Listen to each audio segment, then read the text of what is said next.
Je m'appelle Élodie Elary. J'ai commencé en tant qu'infirmière au CHU de Rouen. Après ce parcours à l'hôpital, la structure à grande échelle, j'avais fait un petit peu le tour et j'avais envie de quelque chose d'un peu plus humain, à petite échelle.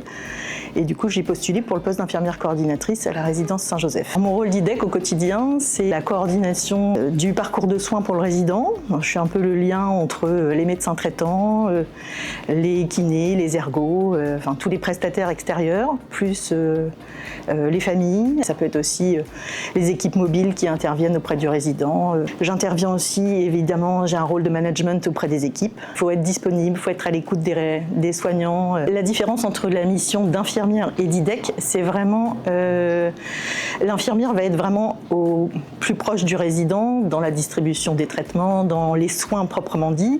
Moi, ma mission, elle est plus à l'extérieur du soin, vraiment essayer de faire collaborer tous les partenaires pour que la prise en soin soit optimale. Et puis aussi, j'ai mon rôle aussi à jouer auprès de la direction, parce qu'on travaille avec la direction aussi, donc avec ma directrice, avec tout ce qui est plutôt gestion, gestion des budgets, recrutement. Ça, on travaille vraiment en partenariat avec ma direction. On a une petite particularité quand même sur Saint-Joseph, c'est qu'on a 2 bâtiments distincts. Donc on est quand même obligé de faire des réunions sur les pavillons et tout ça pour avoir une certaine cohérence dans notre travail. Alors mon rôle est organisationnel, ça c'est sûr, parce que je passe beaucoup de temps aussi sur les plannings, ça c'est une réalité de terrain. J'ai plus la partie soins auprès du résident, mais j'ai le soin relationnel et ça, si je l'avais plus, je pourrais pas être là. Ce qui est plus compliqué, c'est l'absentéisme quand il y a une absence plutôt infirmière. Donc là, moi je renfile ma blouse et je vais sur le terrain quand il y a besoin. Moi, ce qui me gratifie, c'est cette reconnaissance des résidents.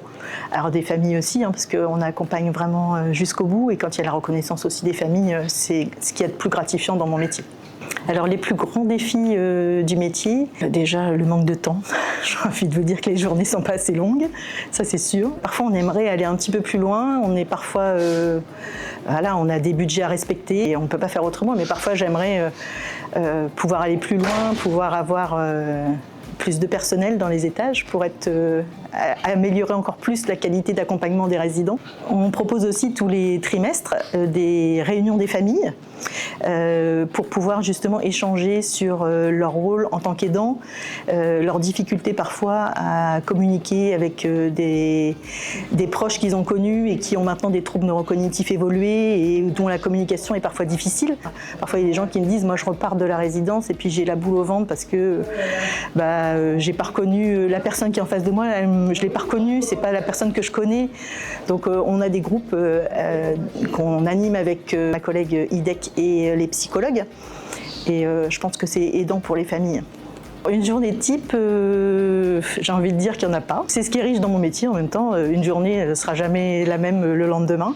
Pour expliquer un petit peu, la journée type, c'est que quand j'arrive à l'EHPAD, souvent je fais un petit peu le tour, je lis les transmissions ou alors je fais les transmissions avec les équipes infirmières. Je fais le tour après des équipes pour savoir s'il n'y a pas d'absentéisme dans les étages. Et puis après, j'ai toute la gestion, on va dire, un petit peu du quotidien. J'ai les appels des familles, j'ai les salariés qui viennent dans mon bureau. Ma porte, elle est tout le temps ouverte. Une IDEC, c'est ça, c'est disponibilité plus. Alors quelqu'un qui voudrait évoluer vers un poste de coordinatrice de soins, je dirais que c'est un métier formidable, que c'est beaucoup d'investissement, que c'est enrichissant, parce qu'on travaille vraiment en équipe, mais c'est un investissement de tous les jours et c'est un investissement total de soi.